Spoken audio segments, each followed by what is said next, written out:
Alberto. I'm a product security engineer in N26, and today I'm going to tell you a little bit of a phishing campaign that we had and a creative way that we used to combat it. First of all, this is not working.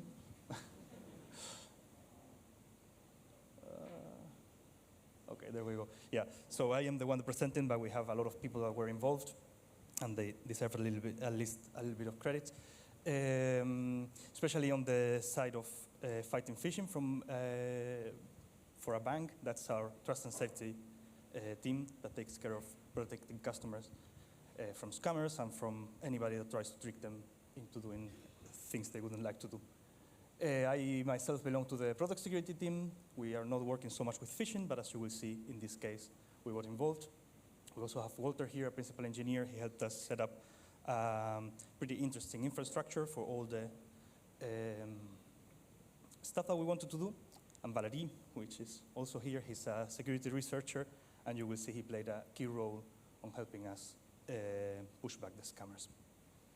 So the issue that we had, well, first, phishing for a bank, as you can imagine, we keep people's money, so that's a very juicy target for scammers, isn't it?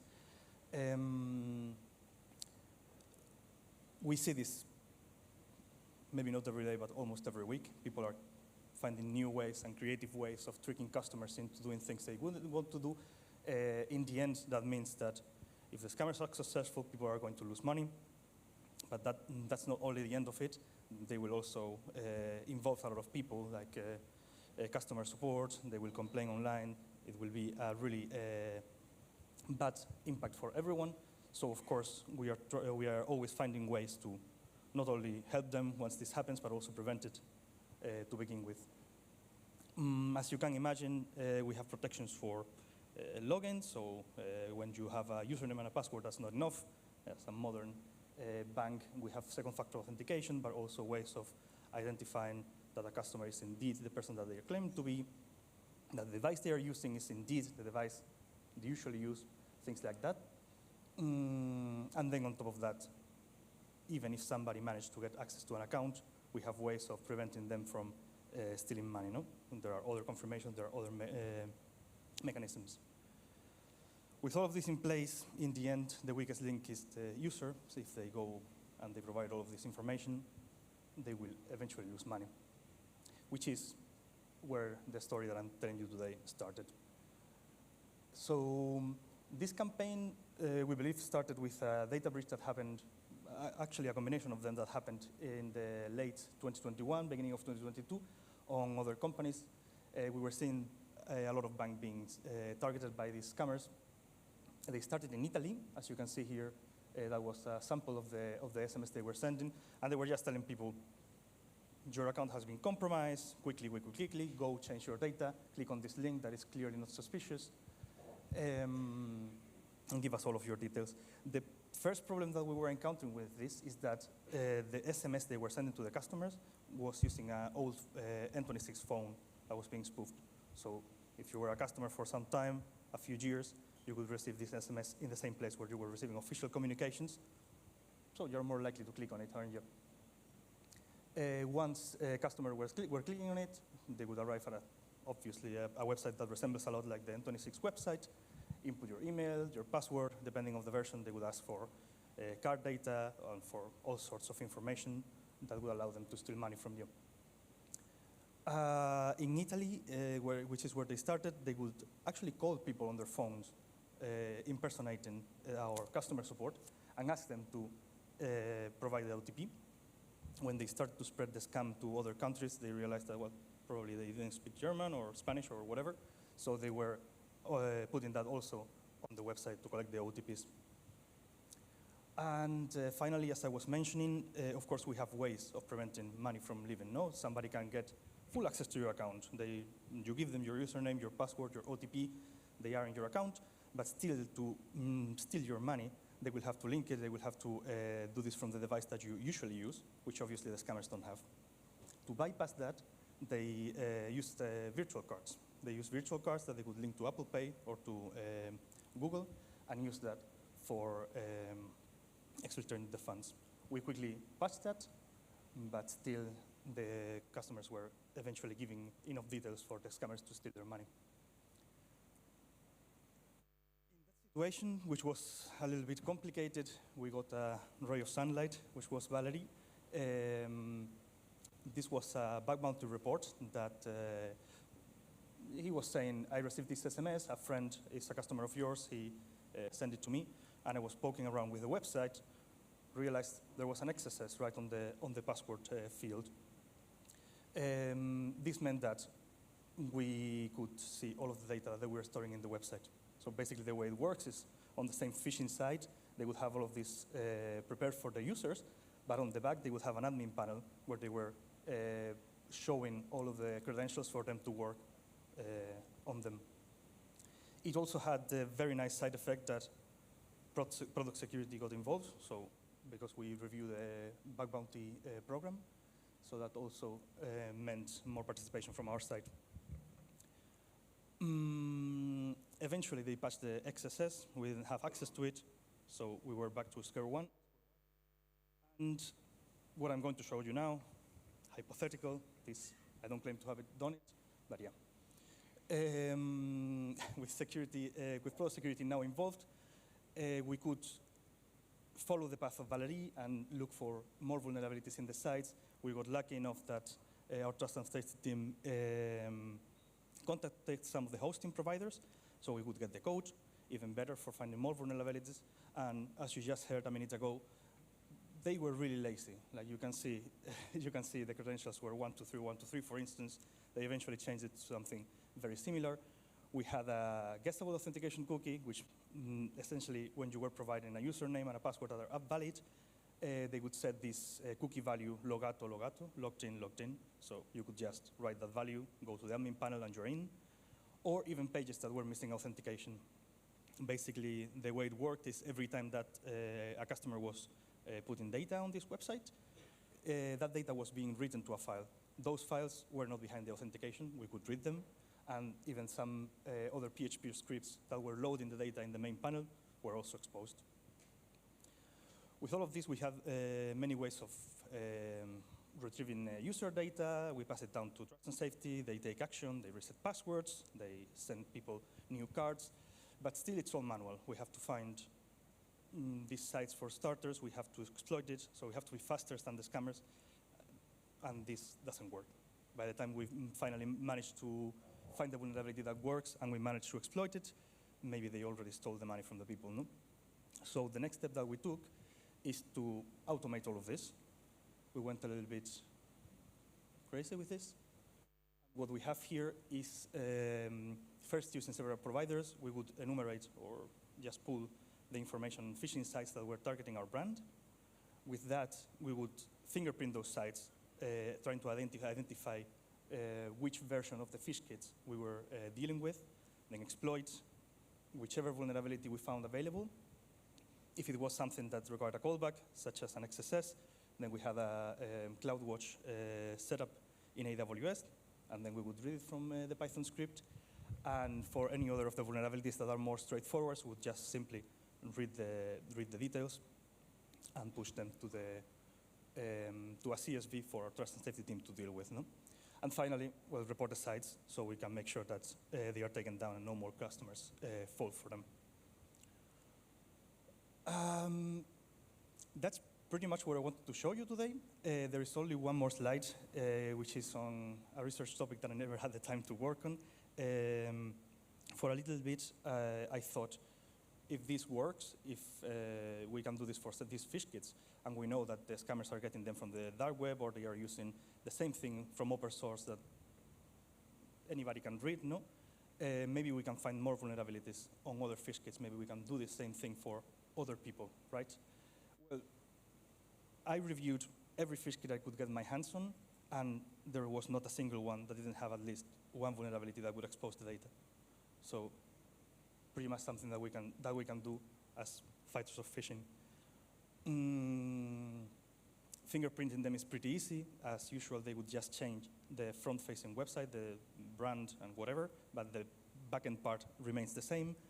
And there are some challenges, like some phish kits use email. Instead of storing the data in the server, they will send an email to whichever person is running them. But as always, we can also find a way to get through that. So yeah, that is a short story of how we fought fire with fire. And yeah, that's me, if you want to send me a phishing email or whatever. Thank you.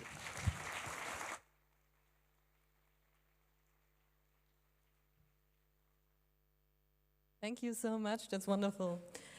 We are very good on the time, so you have a lot of time for questions, if allowed. Oh yeah, wonderful. Let me come to you.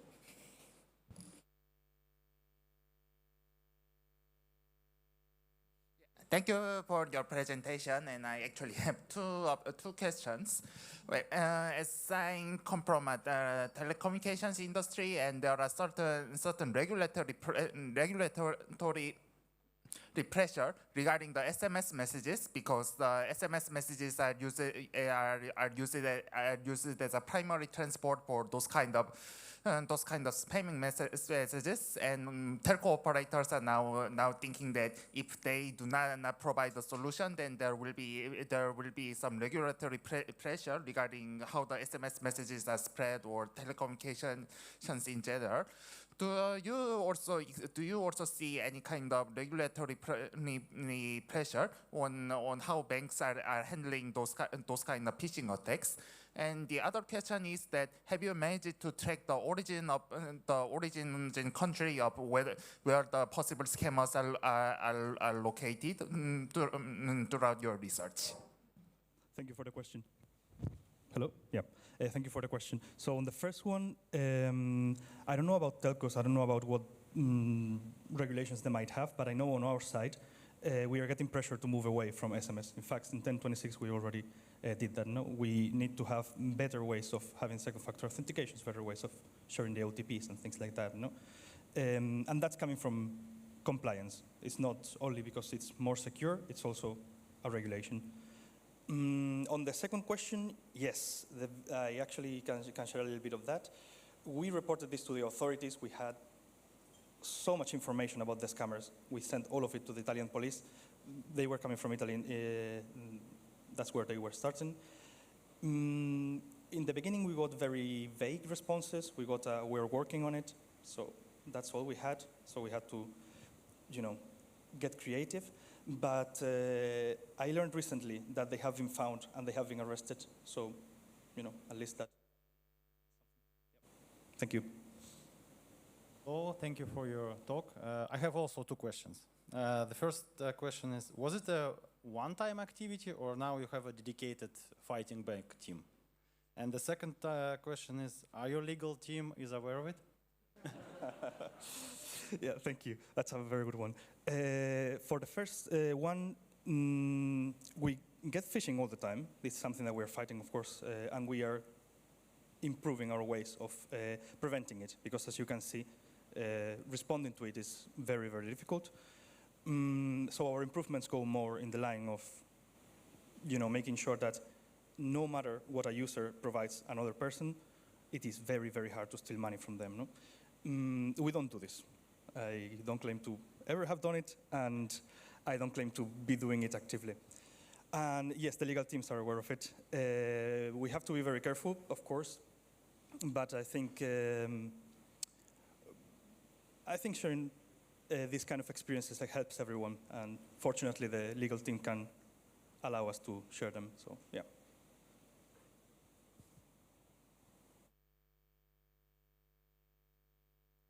So you mentioned that you got your first URL from your bug bounty program. So is this in your scope? Like, can I go to HackerOne and provide you another phishing URL? It's out of scope, and I will close the report. No, this was a very, very specific case. It clearly helped us a lot, and I think we valued that. But usually it's out of scope, and it's not just reporting a phishing site. He provided an exploit for it, and he got us out, or he gave us a good idea on how to get out of a very dire situation. So yeah, very specific case. You mainly using phishing websites that are reported by your customers to hunt for phishing kits, or are you also using other sources to obtain phishing kits, like the anti-phishing work group, for example, or other lists? You mean for taking down the websites, for identifying them, or I'm not sure I understand. Yeah, like to identify phishing kits. Yeah, are you mostly using sources like sites that customers report to you, or also public sources? Yeah, we have threat intelligence sources. You know, I have the logo of Virus Total there because it's actually quite reliable, but there's a bunch of others. And then customers also report it. We have a portal where they can just send it, or through our customer support chat, they can almost, it's almost done by machine. We get it almost straight. So yeah. I have the feeling oh yeah, there are hands.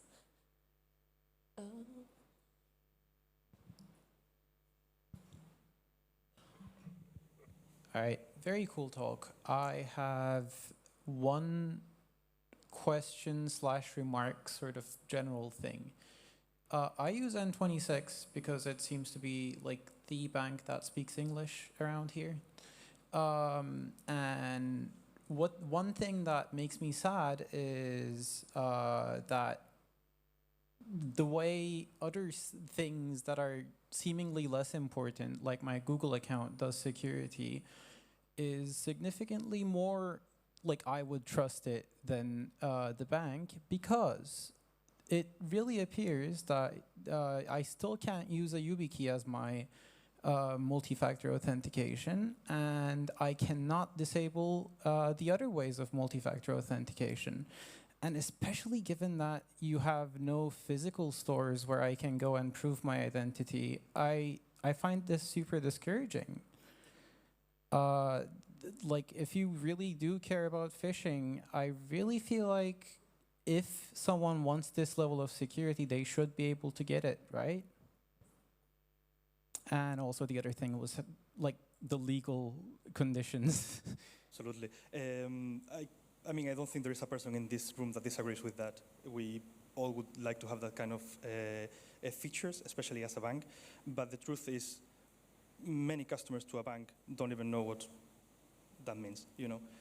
So we need to have measures that are universal, and not only universal in the sense that we can catch new customers, also that people that already have their money there can still remain using those features. No? So that makes it very hard to improve security with new technologies, because not everybody have access to them or know how to use them. That's the caveat there. We could perhaps implement them as an optional thing, but that also means that we need to, how do you say, prioritize it. No? We have to take the effort from one side to put it on that, and maybe the amount of people using it will be very small. Certainly a very good thing to have, but not universal. So yeah, maybe in some time. Thank you. Thank you.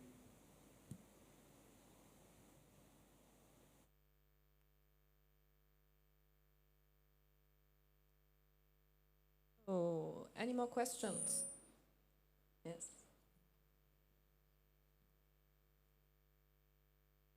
Thank you for your talk. I have a question about validating the phishing links. If you have some validation there before putting that to your automation, like if someone would report the valid N26 website, it comes still over your tiers, or you have some conditions to check if it's really a phishing link? You mean, how do we validate that a site is actually phishing us? Yes, I mean, someone just reported the link, but it's just the URL, right? And the code itself doesn't know if it's phishing link really, if it's somehow checked, like screenshot comparison or verification by the human, something. Sadly, at this point, I think we are onboarding a provider that will do a little bit of that with us, because we can really, that's something that can be automated. But at the moment, it's very manual. A human will check it, ultimately. Okay, thank you. Thank you. So, last chance. Hi. Do you have any info on what was the success rate for this campaign? If you have any data, how many SMS was sent versus how many accounts was phished? The amount of customers that actually input their data on these sites. We definitely have those numbers. I don't know them from the top of my head, but I remember being happily surprised. Like a lot of people got the notification, the message, but not a lot of people were falling for it. Definitely enough for this to be very, very relevant, but that was a pretty small percentage, which is good news, I guess. And also, a fun remark, when you get to the admin portal, you can see the passwords in plain text. A lot of people were making fun of the scammers themselves, like just putting silly things. Yes, thanks. All right. I said last chance, but if Alberto doesn't feel too grilled, this is the last chance. Okay, I think we are good. Thank you so